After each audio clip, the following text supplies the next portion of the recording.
78वा भारतीय स्वातंत्र्य दिन ठाणे महानगरपालिकेच्या वतीनं मोठ्या उत्साहात साजरा करण्यात आला। या निमित्तानं महापालिका मुख्यालयाच्या प्रांगणात राष्ट्रध्वजाचं ध्वजारोहण महापालिका आयुक्त तथा प्रशासक सौरभ राव यांच्या हस्ते करण्यात आले। ठाणे महानगरपालिकेचे सुरक्षा दल, अग्निशमन दल आणि TDRF यांच्या जवानांनी राष्ट्रध्वजाला मानवंदना दिली। ध्वजारोहण सोहळ्यास माजी नगरसेवक नारायण पवार, संदीप लेले, विकास रेपाळे, अतिरिक्त आयुक्त संदीप माळवी, अतिरिक्त आयुक्त प्रशांत रोडे, मुख्य अग्निशमन अधिकारी गिरीश झळके यांच्यासह सर्व वरिष्ठ अधिकारी आणि महापालिकेचे कर्मचारी, गुणवंत कामगारांचे कुटुंबीयही उपस्थित होते। त्यानंतर ठाणे शहराच्या स्वच्छतेसाठी योगदान देणाऱ्या 10 प्रतिनिधिक सफाई कर्मचाऱ्यांचा उल्लेखनीय कामगिरीबद्दल गुणवंत कामगार पुरस्कारानं पालिका आयुक्त सौरभ राव यांच्या हस्ते विशेष सन्मान करण्यात आला। यामध्ये शिल्पा पलांडे, लक्ष्मण मांढरे, कविता पाटील, सावित्री शहा, संदीप लवांदे, मरुबाई उबाळे, पद्माकर पाटील, शेखर मोरे, संजय म्हात्रे, उषा ढाकणे या गुणवंत कामगारांचा समावेश आहे। यावेळी उपायुक्त तुषार पवार आणि आरोग्य अधिकारी डॉक्टर राणी शिंदेही उपस्थित होत्या। यावेळी पालिका आयुक्त राव यांनी नागरिकांना स्वातंत्र्य दिनाच्या शुभेच्छा दिल्या। तसंच स्वच्छ, आरोग्यदायी, सुंदर असं हे स्वातंत्र्य ठरो अशी अपेक्षाही व्यक्त केली। ठाणे स्वच्छ ठेवण्यासाठी मेहनत घेणाऱ्या सफाई कर्मचाऱ्यांचा सत्कार करताना बदलत्या ठाण्यातील त्यांच्या कामगिरीचा गौरव करण्याचा उद्देश असल्याचंही आयुक्त राव यांनी सांगितलं। ध्वजारोहणानंतर महापालिका भवन येथील नरेंद्र बळाळ सभागृहातील राष्ट्रपुरुषांच्या प्रतिमांना तसंच महनीय व्यक्तींच्या शहरात विविध ठिकाणी असलेल्या पुतळ्यांना पुष्पहार अर्पण करून अभिवादन करण्यात आलं। यावेळी मान्यवरांनी तिरंगा स्वाक्षरीही केली।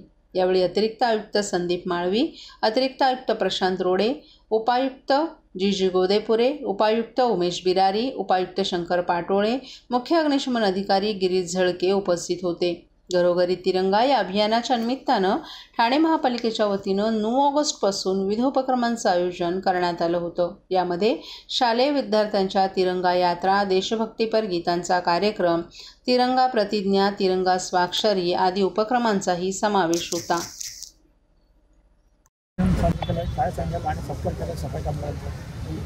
ठाणे शहरचे सर्व नागरिकांचं सर्वात अगोदर भारतीय स्वातंत्र्य दिवस याचे उपलक्ष्यामध्ये मी हार्दिक अभिनंदन करतो, शुभेच्छा देतो आणि ईश्वरचरणी प्रार्थना करतो की हा स्वातंत्र्य दिवस आपल्यासाठी स्वच्छ, आरोग्यदायी आणि सुंदर असा ठरो।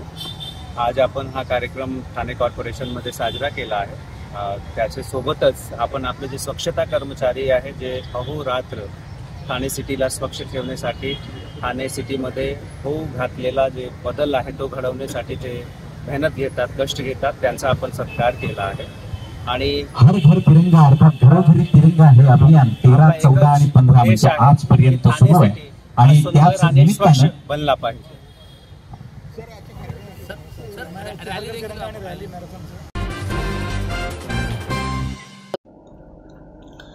ठाणेकरांच्या आरोग्यासाठी उपयुक्त अशी विनामूल्य सुविधा स्वर्गीय मीनाताई ठाकरे प्रसूतिगृह आणि डायलिसिस केंद्राच्या रूपानं मिळाली आहे। चांगल्या कामासाठी मुख्यमंत्री निधी खर्च झाला याचं समाधान आपल्याला या लोकार्पण सोहळ्यामुळे मिळाले असं प्रतिपादन मुख्यमंत्री एकनाथ शिंदे यांनी ठाण्यात बोलताना केले।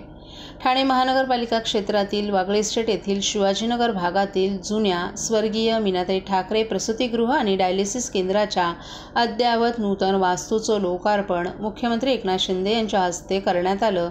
यावेळी ते बोलत होते।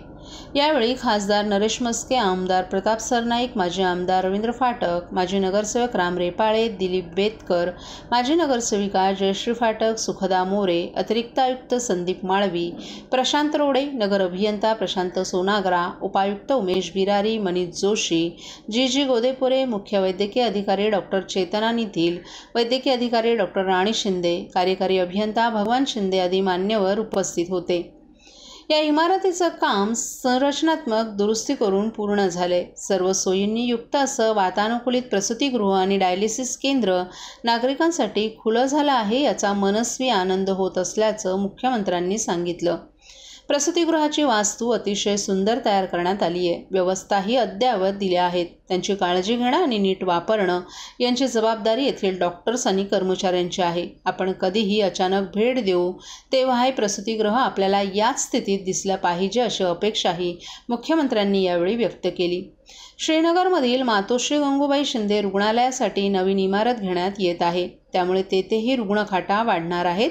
याचा लाभ नागरिकांना होणार आहे. हॉस्पिटलच्या बिलाची नागरिकांनी चिंता करायची नाही, ती काळजी सरकार घेत आहे. महात्मा फुले योजनेत राज्याच्या सर्व नागरिकांना पात्र करण्याचा निर्णय घेण्यात आल्याचंही मुख्यमंत्री एकनाथ शिंदे यांनी यावेळी सांगितलं.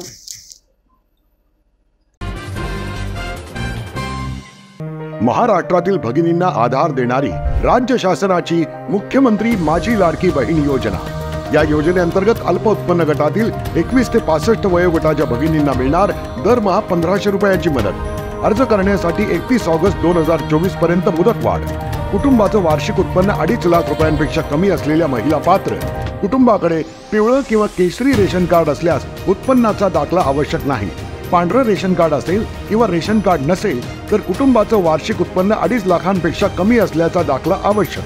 योजनेसाठीचा ऑनलाईन अर्ज नारी शक्ती दूत ॲपवरून किंवा पोर्टलवर भरता येईल. ज्या भगिनींना ऑनलाईन अर्ज भरता येत नसेल त्यांच्यासाठी अंगणवाडी, ग्रामपंचायत, वॉर्ड ऑफिस, सेतू सुविधा केंद्रामध्ये किंवा आशाताई बचत गटाच्या CRP यांची मदत उपलब्ध.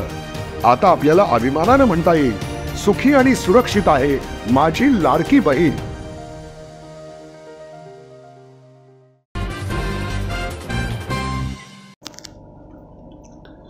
शिवसेना उद्धव बाळासाहेब ठाकरे पक्षाचे शिवसेनेचे माजी खासदार राजन विचारे यांनी ठाण्यातील शिवसेनेची पहिल्या सुरू झालेल्या ऐतिहासिक अशा चंदनवाडी शाखेत भारतीय स्वातंत्र्य दिनाचा 77वा वर्धापन दिन सोहळा मोठ्या उत्साहात साजरा करून गुरुवर्य धर्मवीर आनंद दिघे साहेबांच्या संकल्पनेतून सुरू झालेल्या स्वातंत्र्य दिन सोहळ्याची आपल्या गुरुवर्याची परंपरा कायम ठेवली आहे. कारगिल योद्धा विजेते आणि APJ अब्दुल कलाम यांचे संरक्षक तसंच ठाणे जिल्हा सैनिक फेडरेशनचे अध्यक्ष राजू पाटील यांच्या हस्ते अमर ज्योत प्रज्वलित करून सुभेदार उमाकांत सावंत यांच्याकडून श्रद्धांजली देऊन कॅप्टन शंकर कदम यांच्या हस्ते ध्वजारोहण करण्यात आलं.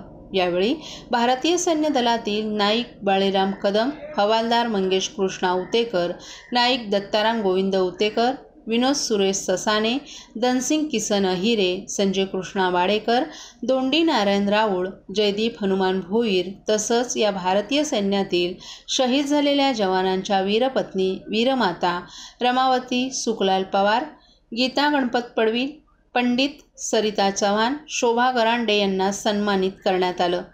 15 ऑगस्ट 1947 रोजी आपला देश स्वातंत्र्य झाला. तेव्हापासून 15 ऑगस्टला दरवर्षी देशभर स्वातंत्र्य दिन मोठ्या उत्साहात साजरा केला जातो. परंतु प्रत्येक घटनेच्या मुळाशी जाऊन वेगळं काहीतरी करण्याचा स्थायीभाव असलेल्या गुरुवर्य धर्मवीर आनंद दिघे साहेबांनी ब्रिटिशांचा ध्वज निश्चित किती तारखेला किती वाजता खाली उतरवला आणि हिंदुस्थानचा ध्वज किती वाजता फडकला याचा अभ्यास करून 1974-75 पासून शिवसेनेच्या वतीनं दरवर्षी 14 ऑगस्टच्या रात्री 12:01 ध्वजारोहण करण्याचा निर्णय घेतला. या नाविन्यपूर्ण ध्वजारोहण सोहळ्यास संपूर्ण ठाणेकरांनी उचलून धरले. दिघे साहेबांच्या कल्पकतेचं कौतुक झाले. तेव्हापासून दरवर्षी 14 ऑगस्टला मध्यरात्री दिमागदार ध्वजारोहण सोहळा साजरा केला जातोय. ती रात्र म्हणजे नवचैतन्य, स्फूर्तिदायक, प्रेरणादायक याचा त्रिवेणी संगम. तो संपूर्ण रोमांचकारी 10 ते 15 मिनिटांचा सोहळा चंदनवाडी येथे पार पडला. प्रत्येकाच्या अंगात देशभक्ती संचारून रोमांच उभे राहिले. राष्ट्रभक्ती, देशप्रेम जागृत होते. एकूणच हा सोहळा डोळ्याचं पारणं फेडणारा आणि डोळ्यात पाणी आणणारा होता. यावेळी शिवसेनेचे माजी खासदार राजन विचारे, विधानसभेचे संपर्क प्रमुख नरेश मणेरा, जिल्हाप्रमुख विठ्ठल मोरे, द्वारकानाथ भोईर, प्रभाकर म्हात्रे, केदार दिघे, उपजिल्हा प्रमुख कृष्णकुमार कोळी, सुनील पाटील, शहर प्रमुख प्रदीप शिंदे, उपशहर प्रमुख सचिन चव्हाण, वसंत गवाळे, सहसचिव विश्वास निकम, अनिश गाढवे, सहप्रवक्ते तुषार रसाळ, समन्वयक संजय तरे, विभाग प्रमुख जुवाजी कदम, समन्वयक राम काळे, शाखा प्रमुख तानाजी कदम, महिला जिल्हा संघटक रेखा खोपकर, समिधा मोहिते, माजी नगरसेविका नंदिनी विचारे, महिला उपजिल्हा संघटक महेश्वरी तरे, आकांक्षा राणे, संपदा पांचाळ तसंच शिवसेना उद्धव बाळासाहेब ठाकरे पक्षाचे पदाधिकारी, युवा सेना, युवती सेना मोठ्या संख्येने उपस्थित होते.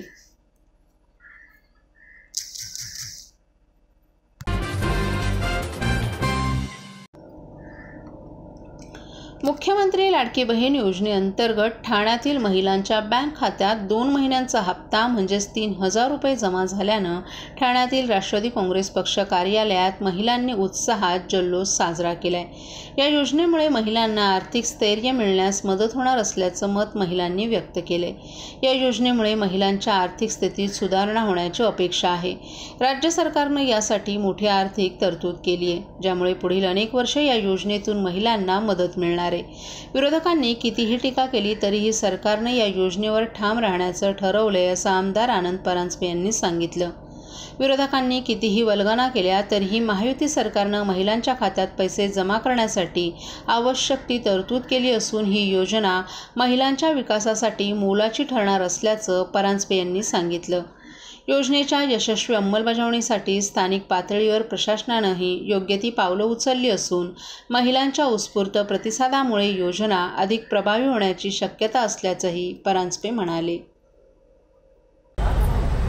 राष्ट्रवादीचे आमचे राष्ट्रीय नेते, राज्याचे उपमुख्यमंत्री माननीय अजितदादा पवार साहेबांनी राज्याच्या अर्थसंकल्पामध्ये अत्यंत महाराष्ट्रातल्या माता भगिनींना दिलासा देणारी मुख्यमंत्री माझी लाडकी बहीण योजना घोषित केल्यानंतर राष्ट्रवादी काँग्रेस पक्षातर्फे आमच्या महिला जिल्हाध्यक्षा वनिताताई गोतपगार असतील, अरुणाताई पेंढारे असतील, सर्वच आमच्या पदाधिकाऱ्यांनी आम्ही ऑफिसमधनं ठाण्यातील अनेक आमच्या माता भगिनींचे फॉर्म आम्ही भरले. आम्हाला विश्वास होता की अजितदादा जे वादा करतात हा प्रत्यक्षात उतरवतात आणि म्हणून काल स्वातंत्र्य दिनाच्या पूर्वसंध्येला अनेक ठाण्यातील माता भगिनींच्या अकाउंटमध्ये जुलै आणि ऑगस्टचे 3,000 रुपये अकाउंटमध्ये आलेले आहेत.